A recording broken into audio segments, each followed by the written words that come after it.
الحمد للہ وحدہ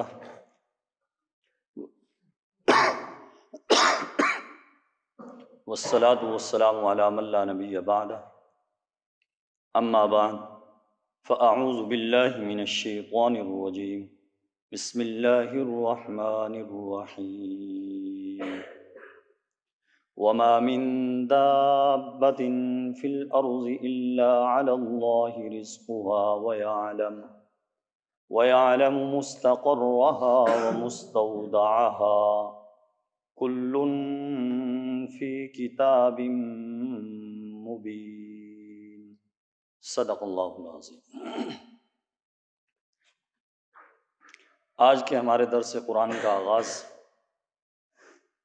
سورہ ہود کی آیت نمبر 6 سے اور 12ویں پارے کی ابتدا سے درس قرآن کا آغاز ہو رہا ہے۔ اللہ تبارک و تعالی ارشاد فرماتے ہیں کہ زمین پر چلنے والا کوئی جاندار ایسا نہیں جس کا رزق اللہ نے اپنے ذمے نہ لے رکھا ہو۔ جاندار چاہے خشکی کا ہو، تری کا ہو یا فضا کے اندر اڑنے والا ہو، فرمایا ہر ایک کی رزق کی ذمہ داری اللہ رب العزت نے لے رکھی ہے۔ اور دیکھیں، کہا جاتا ہے کہ 3 حصوں پہ پانی ہے، ایک حصے پہ خشکی ہے۔ اس سے یوں معلوم ہوتا ہے کہ جو جاندار پانی کے اندر رہتے ہیں وہ خشکی کے اندر رہنے والوں سے بھی زیادہ ہیں۔ جیسے کہا گیا کہ زمین پر بسنے والے انسانوں کی تعداد 6 ارب یا 7 ارب بتلائی، تو معلوم یہ ہوا کہ جو جاندار ہیں ان کی تعداد تو انسانوں سے بھی زیادہ ہے، کیونکہ ایک حصے پہ خشکی ہے اور 3 حصے پہ پانی ہے۔ تو پانی کے اندر جتنی مخلوق ہے اللہ کی، سمندر کے اندر دیکھیں مچھلیاں ہیں، سمندری گھوڑا ہے، اسی طرح اور طرح طرح کی مخلوقات ہیں، حتیٰ کہ بعض جسامت کے اعتبار سے اتنی بڑی بڑی مخلوقات ہیں کہ پورے بحری جہاز کو اگر ٹکر لگائیں تو اس کی وجہ سے بحری جہاز ہی رک جائے۔ اتنی بڑی بڑی اللہ رب العزت کی مخلوقات سمندر کے اندر اور پانی کے اندر رہتی ہیں، اور پھر ان ساری مخلوق کو روزانہ رزق فراہم کرنا اور تازہ رزق دینا۔ کیوں؟ اس لیے کہ سمندر کے جو جانور ہیں ایسا تو نہیں کہ وہ اپنے لیے جو رزق ہے، روزی ہے، اس کو ذخیرہ کر کے رکھتے ہوں، ایسا نہیں، بلکہ روزانہ اللہ رب العزت ان کو تازہ غذا مہیا فرماتے ہیں۔ تو یہ واقعتاً جو قرآن کریم نے کہا کہ زمین پر چلنے والا کوئی بھی جاندار ایسا نہیں جس کا رزق اللہ نے اپنے ذمے نہ لے رکھا ہو۔ ساری مخلوق کو روزی اللہ فراہم کرتے ہیں، انسانوں کو، حیوانوں کو، جانداروں کو، ساری چیزوں کو روزی دینے والی ذات اللہ رب العزت کی ذات ہے۔ بعض جانور ایسے ہیں جو کہ صرف گھاس کھاتے ہیں، گھاس کے علاوہ اور کچھ نہیں کھاتے، اور بعض جانور ایسے ہیں جو کہ گوشت کھاتے ہیں، گھاس نہیں کھاتے، تو اللہ رب العزت ان کو تازہ گوشت فراہم کرتے ہیں۔ تو اللہ تبارک و تعالیٰ نے ہر جاندار کی رزق کی ذمہ داری اپنے ذمے لے رکھی ہے کہ ہر جاندار کو اللہ رب العزت رزق فراہم کرتے ہیں۔ اس لیے سمندر کی مچھلی کو یا اور جاندار کو، اس کو تو یہ اعتماد ہو اور وہ دوسرے دن کے لیے ذخیرہ کر کے نہ رکھے، اسے پتہ ہے کہ میرا رب جو ہے میرا رزق فراہم کرے گا، لیکن کاش کہ اس انسان کو بھی اللہ کی ذات پہ اعتماد آ جاتا کہ مجھے بھی اللہ رب العزت اپنی روزی جو میرے مقدر کے اندر لکھی ہے مجھے بھی فراہم کریں گے۔ تو اس لیے فرمایا کوئی بھی زمین پر چلنے والا ایسا جاندار نہیں ہے جس کی روزی اللہ رب العزت نے اپنے ذمے نہ لے رکھی ہو۔ اور دیکھیں، جب اللہ رب العزت نے روزی اپنے ذمے کے اندر لے رکھی ہے تو اب سوال یہ ہوتا ہے کہ اللہ کے ذمے تو کوئی چیز بھی نہیں، اللہ رب العزت کے اوپر تو فرض کوئی چیز نہیں، پھر یہ کیسے کہا کہ اللہ کے ذمے روزی ہے؟ تو اس کا جواب یہ ہے کہ اللہ تبارک و تعالیٰ نے بطور تفضل کے، اللہ رب العزت نے اپنا فضل و کرم فرماتے ہوئے انسانوں کی اور جانداروں کی جو روزی ہے وہ اپنے ذمے لے رکھی ہے۔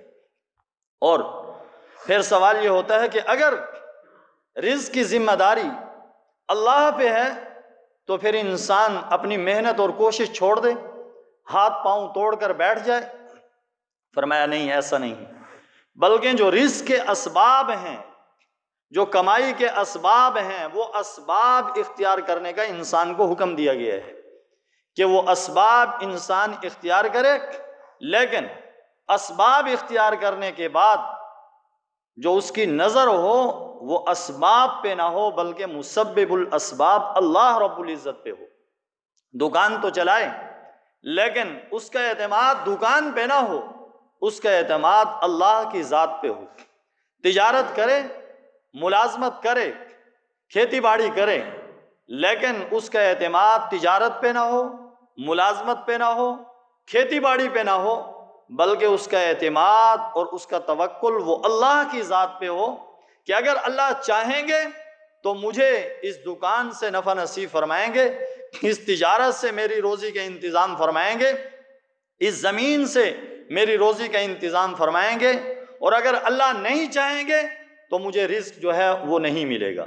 تو اس لیے یہ کافر کا نظریہ ہے کہ کافر جو ہے وہ بھروسہ اسباب پہ کرتا ہے، یہ مومن کا کام نہیں ہے کہ وہ اسباب پہ بھروسہ کرے۔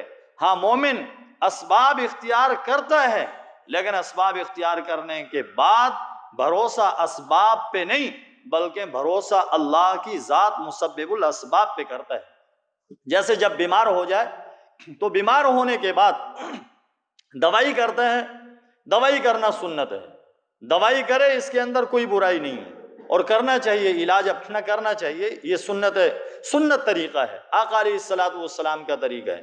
لیکن دوائی کا انتظام کرنے کے بعد وہ بھروسہ اس دوائی پہ نہیں کرتا بلکہ بھروسہ اللہ کی ذات پہ کرتا ہے کہ اگر اللہ نے اس دوائی کے اندر شفا رکھی تو مجھے شفا ملے گی، اور اگر اللہ کا حکم نہ ہوا تو مجھے یہ دوائی شفا نہیں دے سکتی۔ تو اس لیے علاج معالجہ کرنا اور دوائی کا اختیار کرنا یہ سنت طریقہ ہے۔ نبی کریم صلی اللہ علیہ وسلم نے خود بھی علاج فرمایا اور صحابہ کرام رضوان اللہ تعالی علیہم اجمعین کو علاج بتلایا۔ تو اس لیے علاج اختیار کرے لیکن ساتھ ساتھ بھروسہ جو ہے وہ اللہ کی ذات پہ کرے، ان اسباب پہ بھروسہ نہ کرے۔ تو اس لیے فرمایا کوئی بھی جاندار ایسا نہیں جس کی رزق کی ذمہ داری اللہ رب العزت نے اپنے ذمے نہ لے رکھی ہو۔ تو اس لیے دوستو بزرگوں، اللہ تبارک و تعالیٰ نے ہر ایک کی رزق کی ذمہ داری اپنے اوپر لے رکھی ہے کہ جو رزق انسان کا ہے وہ کھا کے مرے گا، اس سے پہلے نہیں مرتا۔ جیسے کہ فرمایا کہ رزق انسان کو ویسے تلاش کرتا ہے جیسے کہ انسان کو موت تلاش کرتی ہے۔ تو اس لیے جو اس کا رزق اس کے مقدر کے اندر لکھا ہوا ہے وہ سارا جب تک استعمال نہیں کرتا، سارا استعمال نہیں کر لیتا، اس وقت تک اسے موت نہیں آئے گی۔ تو اس لیے رزق کے بارے میں اسباب تو اختیار کریں لیکن اس کے بعد پریشان ہونے کی ضرورت نہیں ہے، بلکہ اس کا بھروسہ چھوڑ دیں اللہ رب العزت کی ذات پہ۔ اور دیکھیں آج کی سائنس بھی اس بات کو تسلیم کر رہی ہے کہ جو طریقہ علاج آقا امام الانبیاء سرکار دو عالم صلی اللہ علیہ وسلم نے بتلایا ہے واقعتاً علاج وہی ہے۔ اور پہلے جیسے میں نے بات کی کہ رزق کی ذمہ داری اللہ نے لے رکھی ہے، ہر ایک جاندار کو اللہ رب العزت روزی مہیا کر رہے ہیں۔ ہم اپنے اوپر دیکھ لیں کہ کتنی اللہ تبارک و تعالیٰ کی طرف سے رزق کی فراوانی ہے اور کتنا رزق جو ہے وہ استعمال کرتے ہیں، حتیٰ کہ ضرورت سے زیادہ استعمال کرتے ہیں۔ اور یہی وجہ ہے کہ جو اللہ رب العزت نے اور نبی کریم صلی اللہ علیہ وسلم نے طریقہ بتلایا ہے اس سے بھی تجاوز کر جاتے ہیں، اتنا کھاتے ہیں حتیٰ کہ گلے تک پہنچ جاتا ہے۔ تو اس لیے جیسے کہ ایک آدمی جو ہے اس نے اتنا زیادہ کھایا اور کھانے کے بعد یہ کوشش کرتے ہیں کہ کوئی پھکی کھا لیں گے، کوئی ہاضمے دار دوا کھا لیں گے، اس کے بعد جو ہے وہ کھانا ہضم ہو جائے گا، اتنا کھاتے ہیں۔ جیسا کہ کہا بھی جاتا ہے شکم میں فقیراں تغار خدا ہر آیت فنا در فنا، کہ جو طالب علموں کا جو پیٹ ہے یہ تو خدا کے تغار ہے کہ جو کچھ آتا ہے لکڑ پتھر اس کو ہضم کر جاتے ہیں۔ تو اس لیے جو ضرورت ہے اس سے بھی زیادہ اللہ رب العزت کی طرف سے رزق مل رہا ہے اور اسے استعمال کر رہے ہیں۔ لیکن دوستو بزرگوں، نبی کریم صلی اللہ علیہ وسلم نے جو صحیح معنی میں صحت کا راز بتلایا ہے، حقیقی صحت اسی کے اندر ہے۔ فرمایا اس وقت کھاؤ جب تمہیں بھوک لگے، اور فرمایا جب ابھی کچھ بھوک باقی ہو تو اس وقت کھانے سے ہاتھ کھینچ لو۔ اگر نبی کریم صلی اللہ علیہ وسلم کے اس طریقے کے مطابق عمل کر لیا جائے تو انسان بیمار ہو ہی نہیں سکتا، اور بیمار اسی وجہ سے ہوتا ہے کہ فطرت سے انسان تجاوز کر جاتا ہے، فطرت سے بغاوت کرتا ہے، اور نبی کریم صلی اللہ علیہ وسلم نے جو بتلایا ہے اس کے مطابق عمل نہیں کرتا۔ نبی کریم صلی اللہ علیہ وسلم کی تعلیم یہ ہے کہ سادہ غذا ہونی چاہیے، حالانکہ ہماری غذائیں اب وہ سادہ نہیں رہی۔ نبی کریم صلی اللہ علیہ وسلم نے جو بتلایا ہے کہ اصل علاج نہیں، اصل چیز پرہیز ہے، لیکن آج مسلمانوں کے اندر یہ بات پائی جاتی ہے کہ وہ پرہیز نہیں کرتے، علاج تو بہت زیادہ کرتے ہیں، لیکن جو نسخہ، جو شفا کا طریقہ آقا امام الانبیاء سرکار دو عالم صلی اللہ علیہ وسلم نے ارشاد فرمایا ہے اس کو استعمال نہیں کرتے، کہ پرہیز نہیں کرتے۔ پرہیز کیا جائے اور سادہ غذا استعمال کی جائے اور فطرت سے بغاوت نہ کی جائے تو انسان بیمار ہو ہی نہیں سکتا۔ فطرت کیا ہے؟ یہ نبی کریم صلی اللہ علیہ وسلم کی اور اللہ کی طرف سے جو تعلیمات نبی کریم صلی اللہ علیہ وسلم لے کر آئے اس کے اندر یہ ہے کہ انسان رات کو جلدی سو جائے اور صبح جلدی بیدار ہو۔ آج دیکھ لیجئے مسلمانوں کا کیا حال ہے، رات کو دیر سے سوئیں گے اور صبح دیر سے بیدار ہوں گے۔ تو اس لیے جب سے فطرت سے انسان نے بغاوت کی ہے، نبی کریم صلی اللہ علیہ وسلم کا طریقہ تعلیم چھوڑا ہے، اس وقت سے بیمار ہوا ہے۔ آج بھی اگر نبی کریم صلی اللہ علیہ وسلم کا طریقہ تعلیم اپنا لیا جائے یہ بیماریاں ختم ہو سکتی ہیں، علاج معالجے کی اور دوائی کی ضرورت ہی نہیں پڑے گی اگر نبی کریم صلی اللہ علیہ وسلم کی تعلیمات کو اپنا لیا جائے۔ آج سائنسدان یہ بات کہنے پہ مجبور ہو گئے ہیں کہ نبی کریم صلی اللہ علیہ وسلم نے حالانکہ کوئی میڈیکل تعلیم حاصل نہیں کی، لیکن اس کے باوجود نبی کریم صلی اللہ علیہ وسلم نے جو نسخہ شفا بتلایا ہے، حقیقی نسخہ شفا وہ ہے۔ اور آج لوگ تنگ ہو کر ان انگریزی دوائیوں سے، سارے علاجوں سے تنگ ہو کر آج طب نبوی کی طرف آئے ہیں، کہتے ہیں طب نبوی کو استعمال کر کے دیکھا جائے واقعتاً اس کے اندر شفا ہے۔ حقیقی بات ہے جو نبی کریم صلی اللہ علیہ وسلم کی تعلیمات ہیں آج بھی مسلمان کے لیے اس کے اندر شفا ہے۔ اللہ رب العزت ہم سب کو طب نبوی کو استعمال کرنے کی توفیق نصیب فرمائے، نبی کریم صلی اللہ علیہ وسلم کے طریقہ تعلیم کو اپنانے کی توفیق نصیب فرمائے۔ فرمایا وَيَعْلَمُ مُسْتَقَرَّهَا وَمُسْتَوْدَعَهَا، اور اللہ اس کے مستقل ٹھکانے کو بھی جانتے ہیں اور اس کے عارضی ٹھکانے کو بھی جانتے ہیں۔ یہ مستقل ٹھکانہ اور عارضی ٹھکانہ کیا ہے؟ بعض رات فرماتے ہیں کہ مستقل ٹھکانہ اس سے مراد ہے انسان جب اپنی ماں کے پیٹ کے اندر ہوتا ہے، اس سے مراد وہ ہے، اور فرمایا کہ عارضی ٹھکانہ یہ دنیا کا ٹھکانہ، دنیا کے اندر رہنا، اور بعض رات نے یہ فرمایا کہ اس سے مراد یہ ہے کہ عارضی ٹھکانہ یہ دنیا کی زندگی اور مستقل ٹھکانہ وہ قبر کی زندگی، آخرت کی زندگی۔ تو اس لیے فرمایا اللہ اس کے مستقل ٹھکانے کو بھی جانتا ہے اور اس کے عارضی ٹھکانے کو بھی جانتا ہے۔ کل فی کتاب مبین، ہر ایک چیز واضح کتاب کے اندر درج ہے۔ اللہ رب العزت نے ہر چیز کو لوح محفوظ کے اندر لکھ رکھا ہے۔ لوح محفوظ کیا ہے؟ علم الہی کا نام ہے۔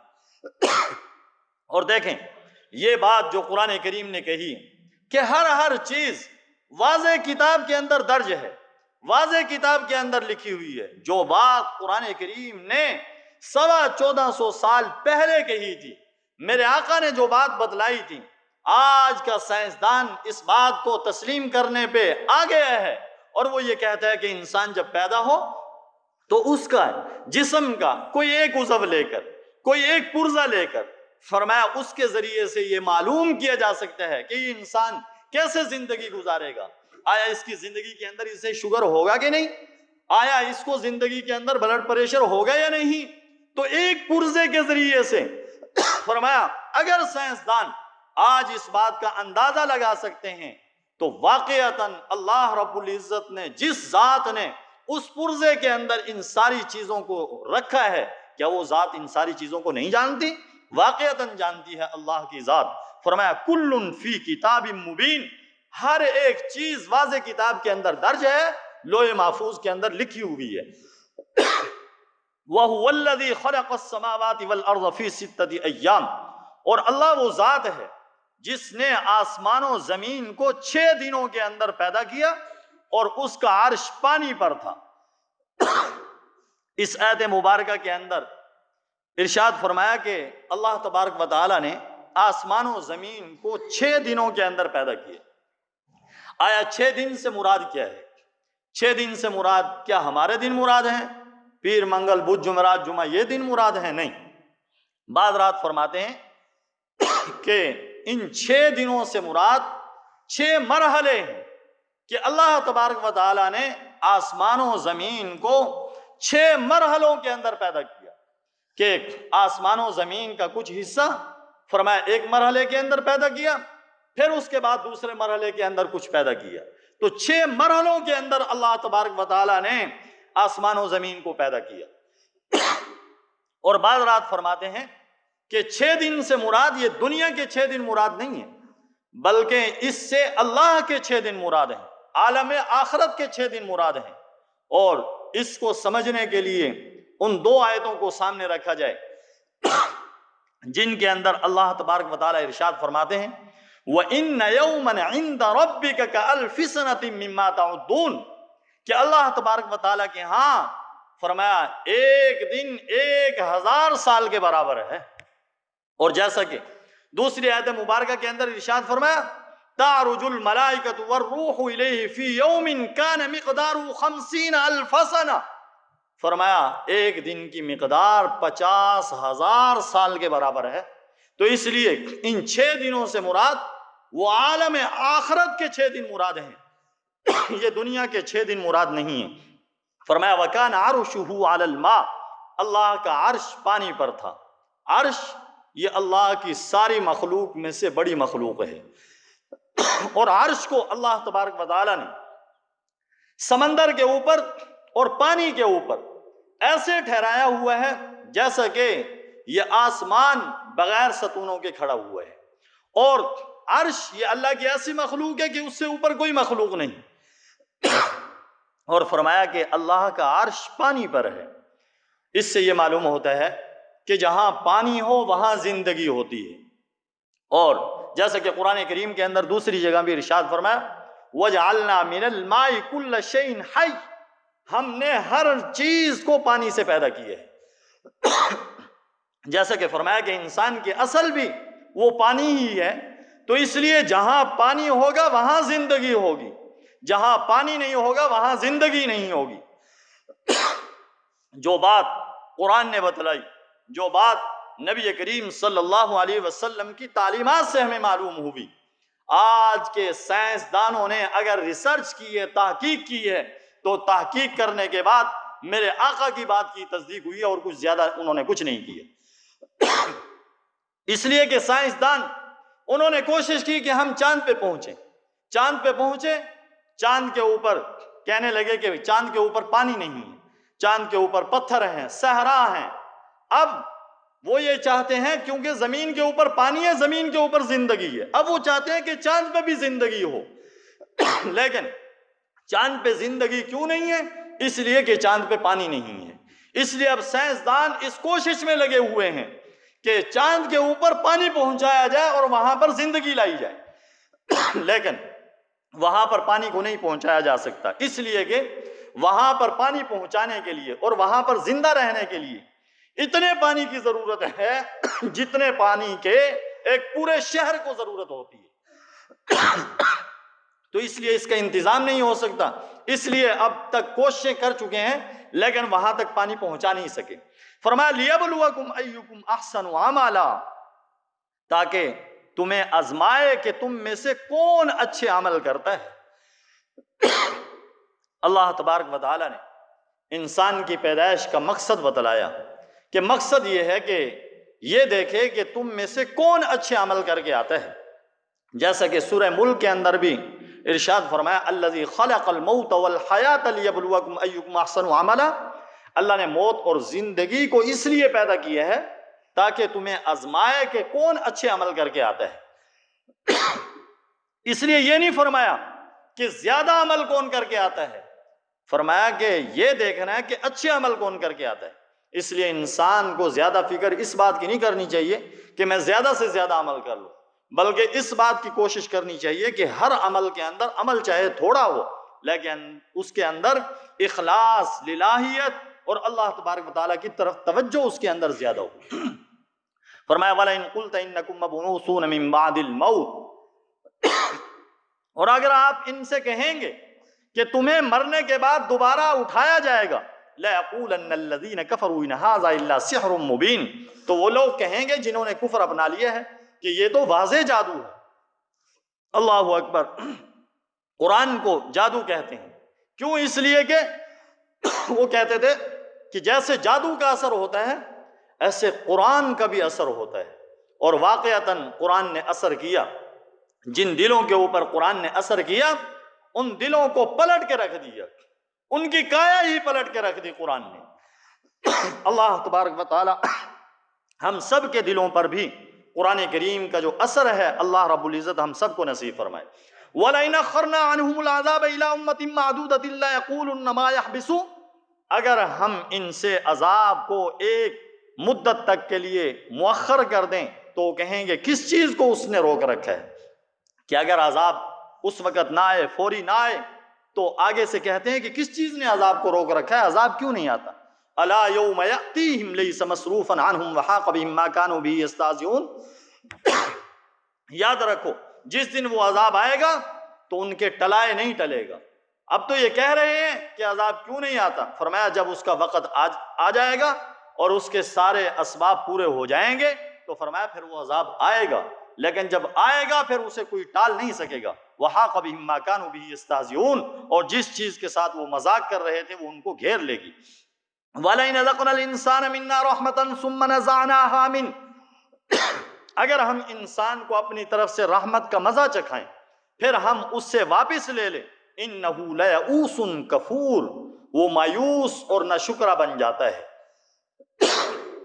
اللہ تبارک و تعالی ارشاد فرما رہے ہیں کہ اگر ہم انسان کو رحمت کا مزہ چکھائیں، یعنی اسے صحت نصیب فرما دیں یا اسے کوئی اور اپنی نعمت دے دیں اور پھر اس کے بعد اللہ تبارک و تعالی اپنی وہ نعمت اس سے واپس لے لے، فرمایا انہ لیئوس کفور، وہ مایوس اور ناشکرا بن جاتا ہے۔ یہ مومن کا حال نہیں ہے، بلکہ مومن اگر نعمت مل جائے تو اس پہ شکر کرتا ہے، اگر کوئی مصیبت آ جائے تو اس پہ صبر کرتا ہے، لیکن جو کافر ہوتا ہے وہ مایوس ہو جاتا ہے، ناشکرا بن جاتا ہے۔ مومنوں کو اللہ نے فرمایا لا تقنطوا من رحمت اللہ، اللہ کی رحمت سے مایوس نہ ہو، فرمایا ولا تیأسوا من روح اللہ، اللہ کی رحمت سے مایوس نہ ہو۔ تو اس لیے مومن کا کام اللہ کی رحمت سے مایوس نہیں ہونا بلکہ اللہ کی رحمت کا امیدوار رہنا ہے۔ وَلَئِنْ أَذَقْنَاهُ نَعْمَاءَ بَعْدَ ضَرَّاءَ مَسَّتْهُ لَيَقُولَنَّ ذَهَبَ السَّيِّئَاتُ عَنِّي، اگر ہم اس کو بعد اس تکلیف کے جو اسے پہنچی ہو کچھ نعمت چکھا دیں تو وہ کہتا ہے تو میری تو ساری برائیاں دور ہو گئی۔ إِنَّهُ لَفَرِحٌ فَخُورٌ، وہ اترا کر شیخی بکھیرنے لگ جاتا ہے، یعنی اگر پہلے کوئی تکلیف پہنچی، تکلیف کے بعد وہ تکلیف ختم ہو گئی اور اللہ تبارک و تعالیٰ نے اسے کوئی نعمت دے دی تو کہتا ہے میری تو ساری تکلیفیں دور ہوگی، اترا کر شیخی بکھیرنے لگ جاتا ہے۔ اور دیکھیں یہ انسان کی حالت ہے، بڑے بڑے فیکٹریوں والے اور بڑی بڑی ملوں والے ان کو دیکھا کریں، وہ یہ کہتے ہیں کہ ہمیں اللہ تبارک و تعالیٰ کا ہم پر بڑا کرم ہے، بڑا فضل ہے اللہ تبارک و تعالیٰ کا۔ اور یوں معلوم ہوتا ہے کہ جیسے کہ ان کے دادا کی ملیں تھی بنگلہ دیش کے اندر، ان کے والد کی فیکٹریاں تھی ہندوستان کے اندر، حالانکہ پہلے کچھ بھی نہیں تھا، لیکن اب اللہ تبارک و تعالیٰ نے پہلے وہ تنگی ترشی کاٹ کے اب اللہ تبارک و تعالیٰ نے انعام کر دیا، نعمتیں دے دی، تو اب اترا کر شیخی بکھیرنے لگ جاتے ہیں۔ اِلَّا الَّذِينَ صَبَرُوا وَعَمِلُوا الصَّالِحَاتِ، مگر جنہوں نے صبر کیا اور اچھے عمل کیے، وہ ایسے نہیں ہیں، وہ ایسا نہیں کرتے۔ اگر کبھی انہیں سمجھایا جائے بھئی ایسی بات نہیں کرتے، اور جیسا کہ حدیث پاک کے اندر آتا ہے، نبی کریم صلی اللہ علیہ وسلم نے ارشاد فرمایا جس کا مفہوم یہ ہے کہ انسان کو جو بھی حالت پیش آتی ہے، جو بھی اللہ تبارک و تعالیٰ اس کے لیے فیصلہ کرتے ہیں، فرمایا اللہ تبارک و تعالیٰ اس کے لیے خیر کا ہی فیصلہ فرماتے ہیں۔ اس لیے جب کہا جائے کہ جو اللہ تبارک و تعالیٰ کی طرف سے تکلیف آئے انسان کو اس پہ صبر کرنا چاہیے، اور جب نعمت مل جائے تو اس پہ شکر کرنا چاہیے کہ اگر کوئی عزیز اس کا انتقال ہو گیا تو اس پہ صبر کرنا چاہیے۔ لیکن اگر کوئی صبر نہیں کرتا اور یہ کہتا ہے کہ نہیں یہ مولویوں کی بنائی ہوئی باتیں ہیں، یہ انہیں کے ڈھگوسلے ہیں، یا آخرت کچھ نہیں ہے، یہی کی باتیں ہیں، اگر انہیں کہا جائے بھئی اگر آپ نے صبر نہیں کیا تو کیا آپ نے اپنے عزیز کو زندہ کر لیا؟ اور اگر کوئی اس کی دکان چل رہی ہے اسے یہی کہا جائے گا بھئی صبر کر، اور اگر صبر نہیں کرتا کیا اس کی وجہ سے وہ دکان کا سامان بچ گیا؟ پھر بھی چل گیا۔ لیکن صبر ہم بھی کرتے ہیں، لیکن اس صبر کے نتیجے میں دکان ہماری بھی نہیں بچتی، اور اس صبر کے نتیجے میں عزیز ہمارا بھی زندہ نہیں ہوتا، لیکن اس صبر کے نتیجے میں اللہ تبارک و تعالیٰ درجات کو بلند فرما دیتے ہیں۔ تو اس لیے مومن کا کام یہ ہے کہ اگر نعمت ملے تو شکر کرے، اور اگر کوئی پریشانی آئے تو اس پہ صبر کر جائے، یہی مومن کا کام ہے۔ فرمایا اِلَّا الَّذِينَ صَبَرُوا وَعَمِلُوا الصَّالِحَاتِ، مگر جنہوں نے صبر کیا اور اچھے عمل کیے وہ ایسے نہیں ہوتے، وہ ایسا نہیں کرتے۔ أُولَٰئِكَ لَهُم مَغْفِرَةٌ وَأَجْرٌ كَبِيرٌ، ان کے لیے بخشش ہے اور بڑا اجر ہے۔ اس لیے اگر کوئی تکلیف پہنچائے اور کسی عزیز کا انتقال ہو جائے تو اس پہ مومن کا کام یہ ہے کہ صبر کرے، گریبان نہ پھاڑے، ماتم نہ کرے، دیواروں کے اندر ٹکرے نہ لگائے، اس سے شریعت کے اندر منع کیا ہے۔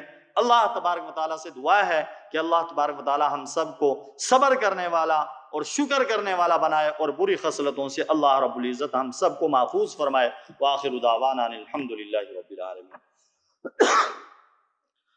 الحمدللہ رب العالمین۔ اللہم صلی علی سیدنا و مولانا محمد وعلی آل سیدنا و مولانا محمد وبارک وسلم وصلوا علیہ۔ اے اللہ ہم سب کے دلوں کو نرم فرما، ہم سب کے دلوں کو موم فرما۔ اے اللہ قرآن کریم کا اثر ہم سب کے دلوں کے اندر پیدا فرما۔ اے اللہ ہم سب کو قرآن کا نور نصیب فرما، ایمان کا نور نصیب فرما۔ اے اللہ ہم سب کو ہدایت نصیب فرما۔ اے اللہ ہم سب کے گھروں میں ہدایت کی ہوائیں چلا، قرآن کی ہوائیں چلا، دین کی ہوائیں چلا۔ ہماری اولادوں کو، نسلوں کو صحیح معنی میں دین پر عمل پیرا ہونے کی توفیق نصیب فرما۔ ہمیں بھی دین والا بنا۔ اے اللہ دین کے ساتھ مخلص ہونے کی توفیق نصیب فرما، دین کا کام اخلاص کے ساتھ کرنے کی توفیق نصیب فرما۔ اے اللہ ہم میں سے ہر ایک کو ایمان والوں کی صفات، اے اللہ شکر اور صبر، اے اللہ ہم سب کو نصیب فرما۔ اے اللہ جو لوگ ہم سب کو دعاؤں کے لیے کہتے ہیں، اے اللہ یہ تمنا رکھتے ہیں ان کی جائز حاجتوں کو پورا فرما۔ اے اللہ جو کسی وجہ سے کہہ نہ سکے ان کی ضروریات کو غیب کے خزانے سے پورا فرما۔ اے اللہ ہم سب کے دلوں کو قرآن کی روشنی سے منور فرما۔ وصلی اللہ تعالی علی خیر خلقہ محمد وعلی آلہ واصحابہ اجمعین، آمین آمین برحمتک یا رب۔ جزاکم اللہ۔